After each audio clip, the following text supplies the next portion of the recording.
अस्सलाम वालेकुम। आपको आज के प्रोग्राम में खुशामदीद। अफवाज पाकिस्तान ने 9 मई के हवाले से अपना मौक़िफ़ एक मरतबा फिर वाज़े कर दिया। Army chief general Syed Asim Munir ने आज लाहौर गैरिजन के दौरे के मौके पर कहा कि तारीख का स्याह बाब रकम करने वालों के साथ कोई समझौता होगा ना ही डील।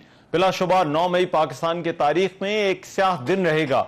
उनका यह कहना था कि साजिशी अनासर डटाई से बयानिए को तोड़ मरोड़ कर रियासत को इस मजमूम कोशिश में मुलवस करने की कोशिश कर रहे हैं, जिन्होंने तारीख का यह स्याह बाब रकम किया। इस घराने मंसूबे के असल रहनुमा, जो कि अपने आप को मासूम जाहिर करते हैं, अब उन्हें अपने जराइम का हिसाब देना पड़ेगा। दूसरी जानिब वजीर आजम शहबाज शरीफ की भी जेर सदारत विफाकी काबीना का खुसूसी इजलास हुआ, जिसमें वजीर कानून आजम नजीर तारड़ ने निगरान दौरे हुकूमत में 9 मई की तहकीकात पर कायम काबीना कमेटी की रिपोर्ट पेश की। मीडिया रिपोर्ट्स के मुताबिक पीटीआई के 9 मई में बराह रास्त मुलव्वस होने का इस रिपोर्ट में इंकशाफ किया गया है। वजीर आजम शहबाज शरीफ का यह कहना था कि 9 मई को न सिर्फ पाकिस्तान बल्कि फौज और army chief general Asim Munir के खिलाफ बगावत की गई। एक बरस गुजरने के बावजूद मुजरिमों को अब तक सजा क्यों नहीं मिल सकी। इस हवाले से वफाकी वजीर ख्वाजा आसिफ और वजीर इत्तलात अता ताड़ ने भी प्रेस कॉन्फ्रेंस की, जिसमें उनका कहना था कि 9 मई की साजिश के ताने बाने 2014 से शुरू हुए थे। 9 मई के वाकये के जिम्मेदारों को सजा मिलनी चाहिए।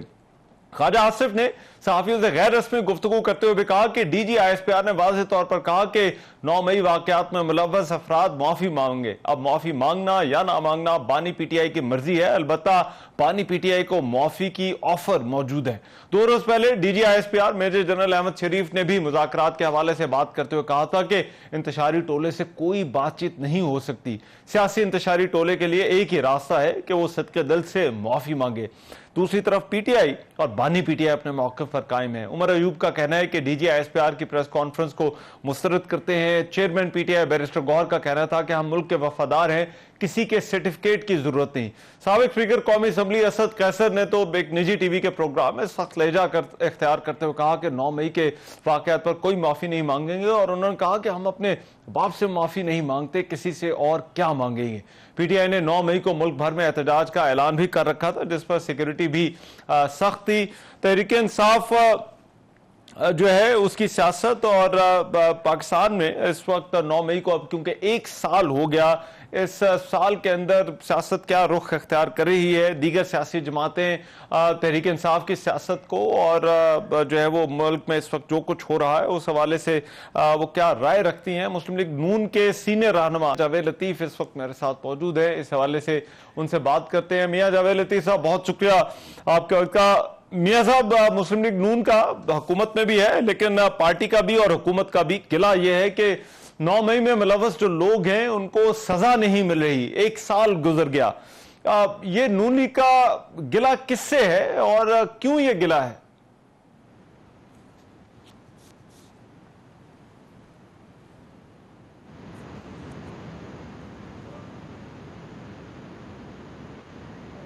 कि किसी को सजा दो या जजा दो। हमारा तो एक पाकिस्तानी होने के नाते कि हम अपनी कुर्बानी दे रहे हैं सियासत की, हम अपनी मकबूलियत की कुर्बानी दे चुके, तो भाई मुझे ये बताएं कि हमारी कुर्बानी के बावजूद रियासत क्यों नहीं अंदर उससे इस्तेकाम आ रहा, रियासत को क्यों नहीं इंसाफ मिल रहा। फिर हमें ये बता तो दिया जाए ना भाई कि अगर इंसाफ देने वाले अदारों की तरफ से अगर अभी तक जो मैंने सुना DG ISPR की जानब से,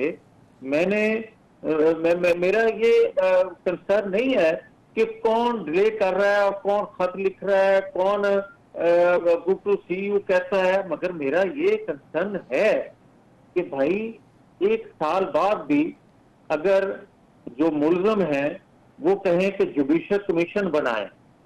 भाई जुडिशल कमीशन ठीक कहा DG ISPR ने कि जहां कोई चीज मशकूक होती है, जहां कोई क्लैरिटी की जरूरत होती है, कमीशन बनते हैं। ये तो दिन दहाड़े सब कुछ हुआ है, और सब कुछ होने के बाद हाँ, ये बात से मैं इत्तेफाक करता हूं कि जुडिशल कमीशन अगर बनाना है तो फिर 2014 से बनाए।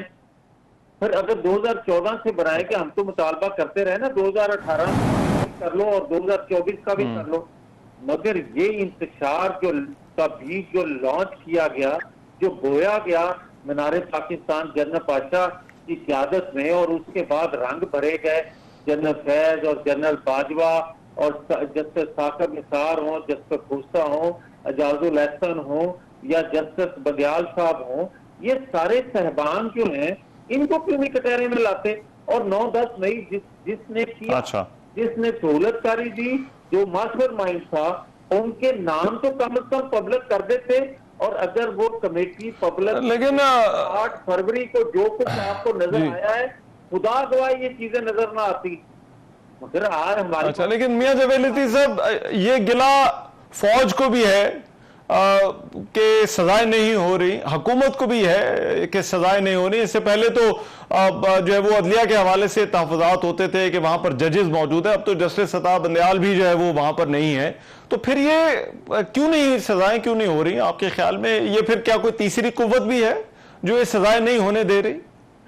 देखिए रहमान, दो चीजें ज़हन में रखें कि एक अदारे के अंदर से उसको सहूलतकारी मैसर थी, इसलिए 9 मई हुआ। और जब उस अदारे ने अपने अंदर खुद एहतसाबी की, लोगों को चुन के निकाला, हाँ उसके असरात कुछ अभी बकाया हैं, मगर दूसरा अदारा जो था उसमें से उतनी शद्दोमत से, उतनी ही शिद्दत से सहूलतकारी मैसर उसको आ गई।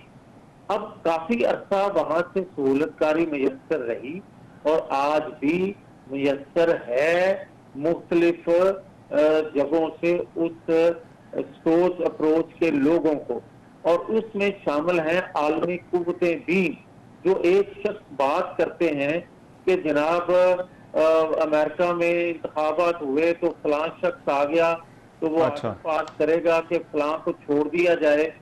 तो मैं ये अर्ज करना चाहता हूँ रहमान, कोई रेमंड डेविस को कोई ले जाए और उसके बाद ये तस्वर करे कि कैदी नंबर 804 को भी कोई ले जाएगा, तो फिर पाकिस्तान के अदारों को ताला लगा देना चाहिए।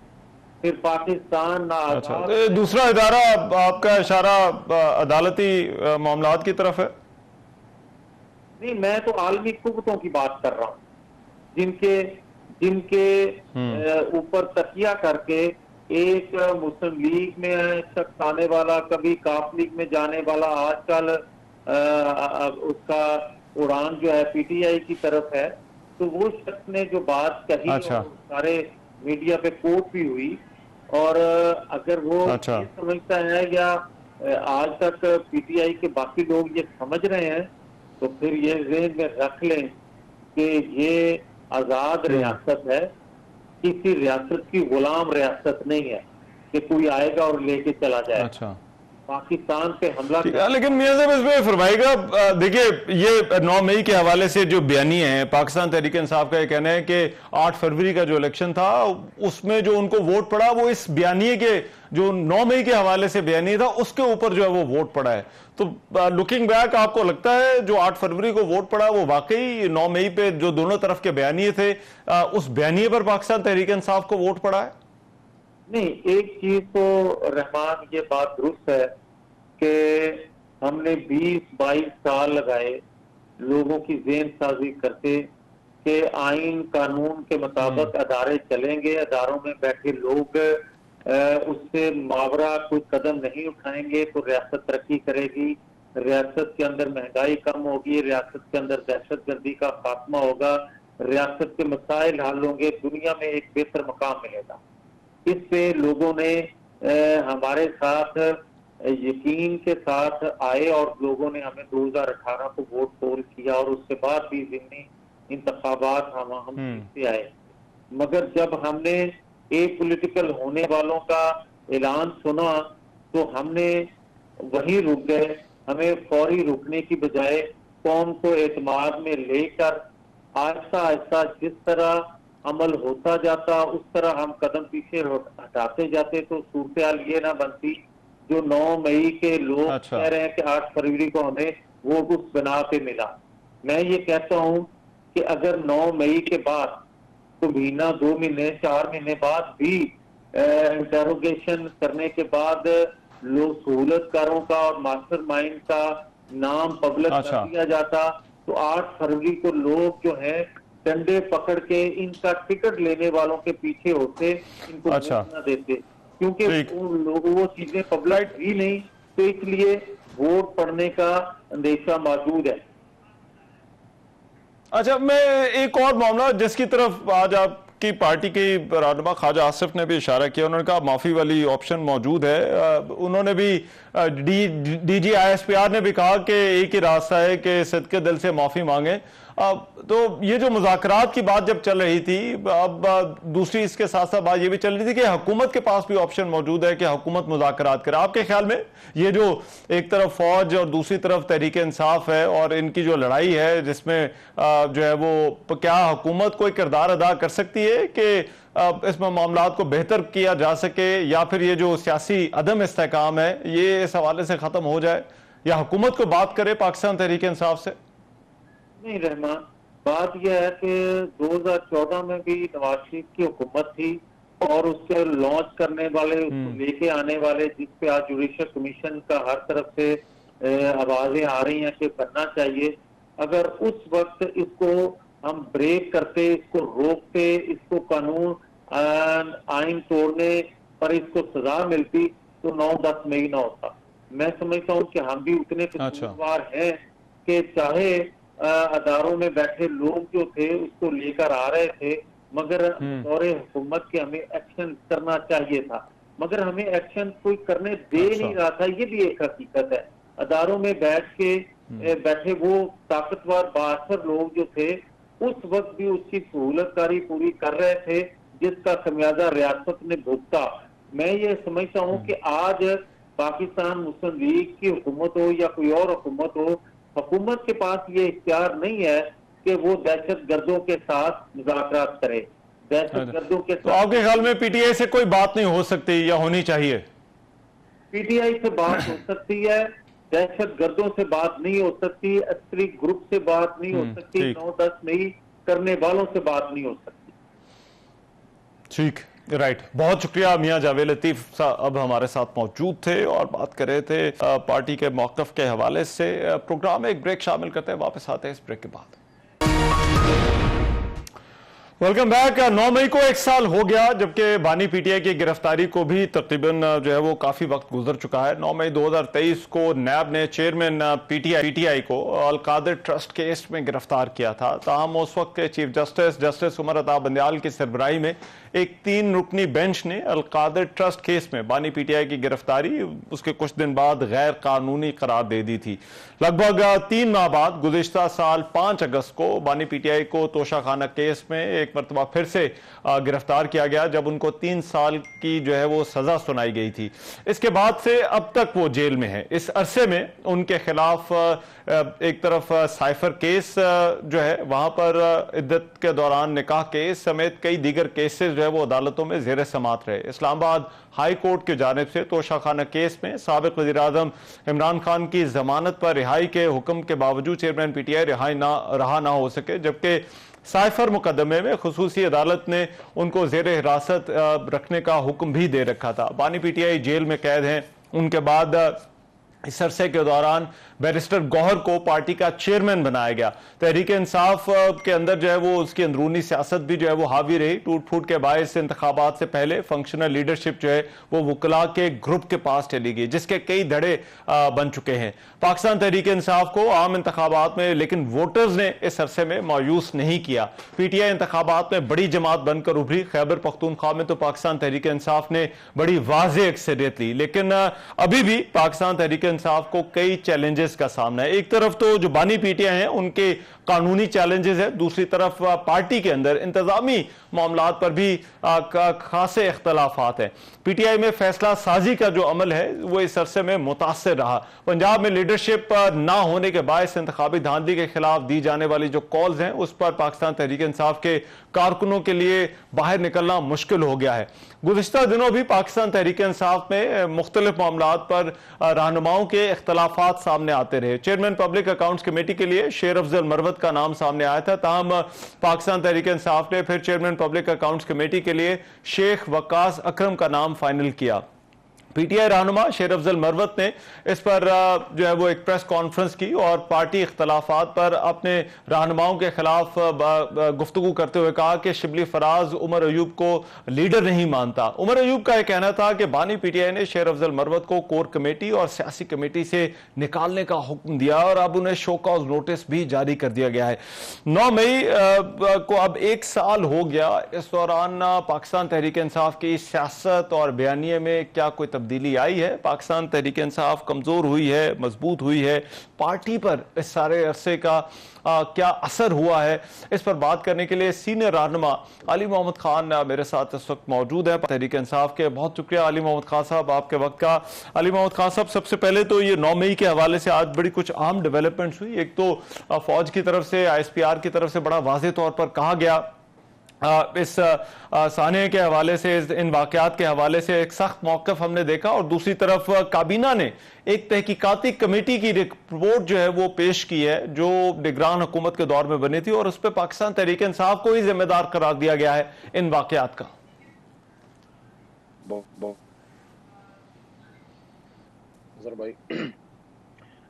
Welcome back to Pakistan. अल्लाहुम्मा सल्ली व सल्लिम व बारिक अला सय्यिदिना मुहम्मद व अला आलि मुहम्मद सल्लल्लाहु अलैहि वसल्लम। सबसे पहली बात तो ये है कि आज 9 मई बखैर खूबी गुजरा, लेकिन अफसोस की बात यह है कि एक बार फिर एक परमन प्रोटेस्ट को पंजाब में और सिंध में विद स्ट्रेट ब्रूटैलिटी किल करने की कोशिश की गई। देखिए, परमन एहतजाज जमहूरियत का हिस्सा है, उसका मौका मिलना चाहिए। मैं अभी रास्ते में ही हूँ, अभी पहुंचा हूँ मैं इस्लामाबाद वापस। तो KPK में हमारे मर्दान में बहुत बड़ी गैदरिंग हुई है, अल्हम्दुलिल्लाह पीसफुल हो गई, पूरे KPK में हुई है, लेकिन वही पंजाब में भी होना था, पीसफुल हो जाता। आज ज्यादती की है बैरिस्टर गौहर साहब के साथ, चेयरमैन तहरीक इंसाफ के साथ, और बाकी भी हमारी कुछ खवातीन को गिरफ्तार किया गया है। सीमा बिया ताहिर बीबी को, जो हमारी अभी नॉर्थ की सदर रही हैं और पुरानी हमारी MP हैं, बहुत जबरदस्त वर्कर हैं। साथ में हमारे और खवातीन को और लोगों को जदों को पूरे पंजाब में किया गया है, कराची, सिंध में भी, हैदराबाद वगैरह में भी। तो ये नहीं होना चाहिए। देखिए, प्रोटेस्ट हो जाए, अगर किसी ने कोई गलती की है, मैं तो ये बात कहता हूँ जो DG ISPR साहब ने गुफ्तगू की, आज उस हवाले से मैंने मर्दान जलसे में भी बात की है, और मैं 2 दिनों से इस पर मैंने बात की है हाई कोर्ट के बाहर भी, कि DG ISPR हमारे अपने ही इदारे के DG हैं। अब ये एक डर की बात है। मैं, अगर आप मेरे से पूछें कि वो ऐसा कोई इंप्रेशन देना कि जैसे कोई पाकिस्तान आर्मी जो है, खुदा ना खास्ता पाकिस्तान तहरीक इंसाफ के खिलाफ वर्सेस PTI वर्सेस आर्मी तो नहीं है, अपनी फौज है। इमरान खान साहब ने खुद कहा था और कहते हैं कि मेरा मुल्क मेरी फौज है। अब इसमें जो उनका नुक्ता है कि भाई इंतशारी फलाना, उससे हम एग्री नहीं करते। अगर किसी ने गलती की है तो 1 साल से किस इंतजार में है? अब आप जुडिशल कमीशन बनाएंगे, इमरान खान साहब ने तो साल पहले कहा था जुडिशल कमीशन बनाए, जिसने गलती की है उसको सजा मिले, लेकिन पूरी दो तय एक सिर्फ देने वाली दोनों तरफ से जो नाम लिए जा रहे हैं, बानी PTI ने भी चीफ ऑफ आर्मी स्टाफ का नाम लिया। देखिए मेरी तो गुजारिश सुनिए, ये बयानियों की भी लड़ाई। अच्छा चले, आप कर ले जी। देखिए DG साहब को मैं ये कहना चाहता हूँ कि आप जिस इदारे को रिप्रेजेंट करते हैं, अब उसके सिर्फ ओहदेदार हैं। वो इदारा हम सब ओन करते हैं, हमें उस पर फख्र है। उसकी वर्दी, उसका जो डिसिप्लिन है, उसका जो दुनिया में नाम है, वो हम सबकी सपोर्ट से बनता है। हम सपोर्ट करते हैं तो हमारी फौज मजबूत होती है। इसलिए मैं अली मोहम्मद या इमरान खान या तहरीक इंसाफ कभी भी नहीं चाहेगी कि फौज में और अवाम में गैप हो, लेकिन उसके लिए जो एटीट्यूड या जो रवैया होना चाहिए, दोनों तरफ से संजीदगी होनी चाहिए। उस दिन बहुत एग्रेसिव नजर आई। हालांकि अगर आप देखें रहमान, आप बाहर थे, लेकिन आपके साथ कंटिन्यूसली हम प्रोग्राम्स में मैं रहा हूँ। एक माहौल मुज़ाकरात का बन रहा था, हुकूमत की तरफ से बात हो रही थी और हमने कमेटी बना दी थी। ऐसे माहौल में मैं समझता हूँ कि दोनों तरफ मैच्योरिटी की जरूरत है। जो प्रेस टॉक हुई है DG साहब की, उसका फिर रिस्पॉन्स तरीके साहब की तरफ से आया। मैं समझता हूँ कि दोनों तरफ एक कदम पीछे हटके मामलात को गुफ्तगू के जरिए हल करने की जरूरत है, और उसमें सबसे इंपॉर्टेंट इमरान खान साहब। देखिए, अभी तो लग रहा है कि मामलात पॉइंट ऑफ नो रिटर्न पर हैं। देखिए, मैंडेट, मैं एक चीज जरा आपसे जरूर पूछना चाहता हूं, अभी लग रहा है मामलात नो रिटर्न पर हैं। जब आप तैयार थे वहां से भी जो है वो ऐसे इशारे मिले थे, तो फिर क्या वजह हुई, बात क्यों नहीं हो सकी? देखिए, हमने तो हमेशा ये बात की है कि तहरीक इंसाफ पुरअमन सियासी जमात है, प्रोटेस्ट हमारा राइट है, हाँ, लेकिन प्रोटेस्ट में इंतशार नहीं होना चाहिए। जिसने किया है, हमने डिमांड की कि जुडिशल कमीशन बनाए ताकि इंक्वायरी हो। अब डीजी ISPR भी कहते हैं कि जुडिशल कमीशन होना चाहिए। मुस्लिम लीग नून या पीपल्स हाँ। पार्टी की तरफ से भी इंक्वायरी की बातें आती हैं, तो क्या मरमाने हैं? करें, 1 साल से आपने नहीं किया, नंबर 1। नंबर 2, देखें, अगर मुस्लिम लीग नून का ये एजेंडा है कि अपनी सियासत के लिए वो मुल्क की सबसे बड़ी जमात को अपने मुल्क की सबसे इंपॉर्टेंट फोर्स के साथ, यानी पाक आर्म फोर्सेस के साथ लड़ाना चाहते हैं ताकि उनकी हुकूमत मजबूत हो, ये साजिश कामयाब नहीं होगी। जो बीच में तो आप कह रहे हैं कि ये मुस्लिम लीग नून लड़ा रही है पाकिस्तान तहरीक इंसाफ को और फौज को? देखिए, जो हुकूमत की तरफ से एक प्रोपेगेंडा PTV पे किया गया कि ये शहीद सिर्फ शहीद तो सबके होते हैं ना, क्या ये शहीद नून लीग के हैं, पीपल्स पार्टी के हैं, PTI के हैं? नहीं, ये कौम के शहीद हैं। शहीदों को ढाल बना के एक जमात पे आप इस तरह से अटैक करें, आपका अपना क्या किरदार रहा है? जब हमारी हुकूमत थी और मियां नवाज शरीफ साहब जो 3 बार के वजीर आजम थे, गुजरांवाला जलसा भूल गए, मरियम साहिबा की तकारीर भूल गए, जरदारी साहब की ईंट सीट बजाने वाली बातें भूल गए। हम तो हमेशा इन चीजों के खिलाफ रहे हैं। खान साहब ने हमेशा ये बात की है, मुल्क भी मेरा है, फौज भी मेरी है, तो फिर क्या मसला है? देखें, लेकिन अली मोहम्मद खान साहब, कल डीजी ISPR ने भी बात की कि बातचीत होनी है तो वो सियासी जमातों के दरमियान होनी है। अब क्या आपकी बात मुस्लिम लीग नून से या पीपल्स पार्टी से हो सकती है? मेरे से सुना, आपने कभी मेरे से सुना?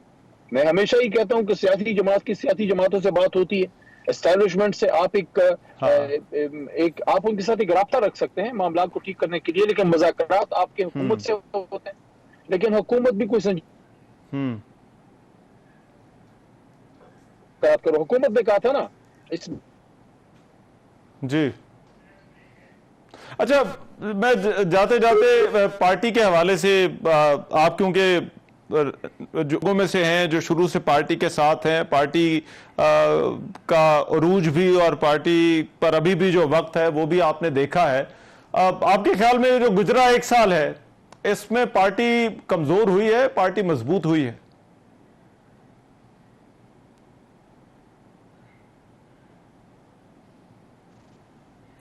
अली मोहम्मद खान हमारे साथ मौजूद थे, पाकिस्तान तहरीक इंसाफ के रहनुमा, उनसे बात हो रही थी। बहरहाल कुछ और भी सवालात थे, उनसे जो है वो फिर दोबारा प्रोग्राम में जो है वो उनको दावत देंगे और उनसे पूछेंगे। प्रोग्राम में अभी एक ब्रेक शामिल करते हैं, वापस आते हैं तो बात करते हैं वकला की हड़ताल की और वकला का इशू क्या है, हुकूमत किस तरह से उनके मामलात को देखती है। वापस आते हैं इस ब्रेक के बाद। Welcome back after the break. Lahore high court bar ने आज फिर कल मुकम्मल हड़ताल का ऐलान कर दिया। वकला ने आज भी हाई कोर्ट अहाते से GPO चौक तक एक रैली निकाली। गुज़िश्ता रोज लाहौर में सिविल अदालतों की मॉडल टाउन कचहरी मुंतकली के खिलाफ वकला ने एहतजाज किया था और पुलिस के लाठीचार्ज और शेलिंग के बाद GPO मैदान जंग बन गया था। लाहौर के GPO चौक पर सिविल अदालतों की मुंतकली और वकला पर दहशतगर्दी के मुकदमात के खिलाफ वकला का एहतजाज जो था उस पर पुलिस की जानिब से लाठीचार्ज और शेलिंग की गई। झड़पों में एक SP, 2 SHO समेत 9 पुलिस एहलकार भी जख्मी हुए थे। पुलिस की जानिब से वकला की कुछ गिरफ्तारियां भी अमल में आई और तकरीबन 50 से ज्यादा वकला को हिरासत में लिया गया। वकला की जानिब से गुज़िश्ता रोज जो है वो 9 मई के मौके पर जो आज भी पाकिस्तान भर में पूरा दिन हड़ताल की कॉल दी गई थी। गुज़िश्ता रोज वकला रहनुमा जो एहसन भून है, उनका यह कहना था कि मुल्क भर में एहतजाज होगा और कोई वकील अदालत में पेश नहीं होगा। वकला की बड़ी तादाद ने लाहौर हाई कोर्ट में दाखिल होकर अदालतें भी खाली करवाई थी। उनका यह मुतालबा है कि अदालतों की मुंतकली के नोटिस और 780A के जो केसेस उन पर दफात लगाई गई हैं वो वापस हो। वकला तंजीमों की जो हड़ताल है उस मौके पर आज सुप्रीम कोर्ट में भी मुकदमात की समाअत मामूल के मुताबिक तो हुई।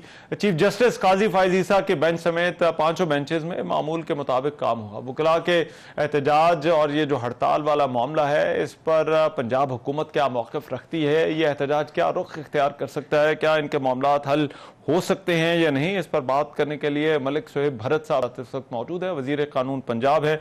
मलिक साहब बहुत शुक्रिया आपके वक्त का। मलिक साहब ये फरमाइएगा, ये जो वकला वाला मामला है क्या वजह है, ये क्यों नहीं हल हो रहा, क्या मसला है इनका हुकूमत के लिए, क्या ये इनके मुतालबात नहीं माने जा सकते? Bismillahirrahmanirrahim. Thank you very much, Rahman साहब, for calling me to the show ji. So first of all, we need to understand कि शुरू कहाँ से हुआ. एक अदालतों की मुंतकली का केस आया जिसको एज एवरीबडी नोज कि जी हमने तो लॉ को इम्प्लीमेंट करना है. लाहौर हाई कोर्ट के जो हमारे ऑनरेबल चीफ जस्टिस साहब हैं उन्होंने एक लेटर दिया. उस पर एक हुक्मनामा जारी हुआ कि जी जो सारी सिविल कोर्ट्स हैं उनको मुंतकिल किया जाए मॉडल टाउन. अब देखा जाए तो ये 2-4 चीजें यहाँ पे देखना बहुत जरूरी है. पहली ये कि इतना पब्लिक मनी वहां पे इस्तेमाल हुई और एक प्रॉपर तरीके से अगर सिविल कोर्ट्स का कयाम वहां पे आया तो क्या कि वहां पे वकला को शिफ्ट होना चाहिए या नहीं होना चाहिए. अच्छा. अगर लाहौर हाई कोर्ट के जो ऑनरेबल चीफ जस्टिस साहब ने हुक्म दे दिया तो it was a duty by law कि जी हम लोग उसको इम्प्लीमेंट करें, हुकूमत पंजाब उसको इम्प्लीमेंट करे, and as so we did it. लेकिन कुछ ऐसे मामलात हुए कि हमारे कुछ जो, मैं सबसे पहले ये भी कहना चाहूंगा कि ये एक अफसोसनाक वाकया हुआ. अच्छा. कोई इस तरह इंटेंशनली या कि सबका दिल नहीं था कि कोई इस तरह का कोई मामला आए जिसमें पुलिस वालों की और वकला की आपस में झड़पें हो, लेकिन ये हो गया. Not what we have to see कि जी अब इसको हम किस तरीके से आगे कह रहे हैं कि ये हुकूमत जो ऑर्डर था उसको इम्प्लीमेंट किया जा रहा है, लेकिन ऑर्डर इम्प्लीमेंट करने का एक तरीका ये भी हो सकता है कि आप जबरदस्ती करें, दूसरा तरीका ये हो सकता है कि उनके साथ बातचीत करके आप मामलात को जो है वो करें. तो क्या हुकूमत ने ये दूसरी जो ऑप्शन थी कि कोई बातचीत करके उनको जो है वो मुंतकिल किया जाता, हुकूमत को वहां पर डंडा क्यों चलाना पड़ा, बातचीत क्यों नहीं हो सकी? आज की पहली स्टेटमेंट ये आई कि जी इनको ऑलरेडी एंगेज कर लिया गया और वकला के 2 ग्रुप्स बन गए. अच्छा. लेकिन आई एम श्योर कि इस तरह की कोई बात अभी तक as we are into it और हम इस चीज को पूरा एग्जामिन कर रहे हैं और देख रहे हैं कि ये मामला किधर से खराब हुआ. अगर इस तरह की चीज अब तो हो गई, अब हमने इसको देखना है कि इसका वे फॉरवर्ड क्या है, जिसके अंदर आपने बताया कि पुलिस वाले काफी ज्यादा जख्मी हो गए, जिसमें वकला की तरफ से भी एक बहुत ज्यादा रेजिस्टेंट आई और वकला जमा होना शुरू हो गए और वो मामला खराब होता गया. और as we are sitting today तो आप वाली बात है कि कल हाई कोर्ट आज भी मुकम्मल हड़ताल रही, कल भी इनका यही प्लान है. लेकिन इंशाल्लाह ताला Punjab government is sure about it कि हम अब इनको इंगेज करेंगे. अच्छा. इंगेजमेंट के साथ वी विल सिट टुगेदर. जो मुकदमात बने हैं, जो इनके जायज मुतालबात है और ये समझते हैं कि ये यहाँ पे हमारे साथ ज्यादती हुई है, तो मेरी भी as a student of law it is my duty कि इनको एंगेज करके एक प्रॉपर तरीके से एक मैकेनिज्म बनाए और एक उस मैकेनिज्म के ऊपर रहकर इस चीज को हम लोग खत्म करें. क्योंकि इवेंचुअली हमें एक चीज को अंडरस्टैंड करना है कि पब्लिक एट लार्ज का भी फायदा है. अच्छा. और वकला का भी फायदा है कि एक अगर न्यू बिल्डिंग आप लोगों की आ गई है तो यू शुड यूटिलाइज इट. सारे जजेस एक जगह पे आ जाएं और पब्लिक एट लार्ज को भी एक अंडरस्टैंडिंग हो कि if we are going for the cases तो this is the place where we need to go. ठीक है. लेकिन इसमें वकला के अंदर बहुत सारे ऐसे रहनुमा हैं जो हुकूमत के भी बड़ा नजदीक है. एक तो वजीर कानून आजम नजीर तारड़ साहब, उनका अपना जो ग्रुप है वो बड़ा तगड़ा है. एहसन भून ने भी अभी जो है वो तो उन्होंने भी जो है वो इस पर बात की है. तो हुकूमत इन वकला रहनुमाओं से भी तो बात कर सकती है या उनको भी तो एंगेज कर सकती है इस मामले को एमिकेबली हल करने के लिए. इंशाल्लाह ताला ये मामला एक तो एमिकेबली हल होगा. दूसरा आजम नजीर तारड़ साहब कल से और पंजाब गवर्नमेंट के साथ लाइजॉन में है, मेरे साथ हम लोग बातचीत कर रहे हैं और इंशाल्लाह यू विल सी कि इसका एक अच्छा हल निकाला जाएगा. We are not against anyone. हमारी गवर्नमेंट का इस दफा असूल भी यही है. There is a new brains now. What we need to understand is this Rahman sahab के हम लोग एक टीम है. पंजाब गवर्नमेंट और पब्लिक और सारे इंस्टीट्यूशन है, वी आर वन टीम. हम लोग कभी भी नहीं ये चाहेंगे कि हम लोग किसी भी मतलब किसी के खिलाफ या किसी की चीज को कोई हम इस तरह लोगों को इंगेज करेंगे कि एक फ्रेंडली माहौल हो. और आई एम श्योर कि इंशाल्लाह ताला मुझे 4-5 दिन पहले पोर्टफोलियो मिला है and from your camera I can assure this to all the honourable lawyers और जितने भी लोग हैं कि हम लोग इंशाल्लाह इकट्ठे बैठ के एमिकेबली इसको एज अर्ली एज पॉसिबल इसको मामले को हल करें. और वकला जो है वो अपने केसेस और जो है वो उनकी गिरफ्तारियों के हवाले से वो मामला पंजाब हुकूमत के सामने है, उस पर उसको किस तरह से देख रही है पंजाब हुकूमत? काफी रात को मैं आईजी साहब के साथ और एजी साहब के साथ हम लाइजॉन में रहे और हमने देखा कि कौन कौन से वकला जो है इसके अंदर इन्वॉल्व है. अच्छा.